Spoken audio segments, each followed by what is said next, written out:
আল্লাহ পাক তার প্রতি রহম করুন যে আমার এই কথাগুলোকে অন্যের কাছে পৌঁছে দিবে। নবীজির ভাষণ। এরপর নবীজি বলছেন, জেনে রাখো নিশ্চয়ই তোমাদের পরস্পরের, মুসলিমদের পরস্পরের সম্পদ, পরস্পরের রক্ত, পরস্পরের এই যে জান মাল ইজ্জত, এগুলো একে অপরের জন্য হারাম। মুসলিমদের পরস্পরের রক্ত, পরস্পরের ইজ্জত সম্মান একে অপরের জন্য হারাম, এর হানি করা একে অপরের জন্য হারাম। ঠিক যেমন আজকের এই দিন হারাম, এই শহর হারাম, এই মাস হারাম। নবী করিম সাল্লাল্লাহু আলাইহি ওয়াসাল্লাম বলছিলেন, জেনে রাখো তিনটা বিষয়ে যেন তোমাদের অন্তর কখনো খেয়ানত না করে। তিনটা বিষয়ে তোমাদের অন্তর যেন কখনো খেয়ানত না করে। এক, তোমরা যে কাজটাই করবা শুধু আল্লাহ পাকের সন্তুষ্টির জন্য করবে। তোমরা যে কাজই করবে শুধু আল্লাহর সন্তুষ্টির জন্য করবে।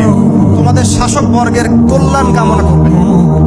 তোমাদের শাসক বর্গের কল্যাণ কামনা করবে। 3 নাম্বার, মুসলিমদের জামাতকে আঁকড়ে ধরে রাখবে।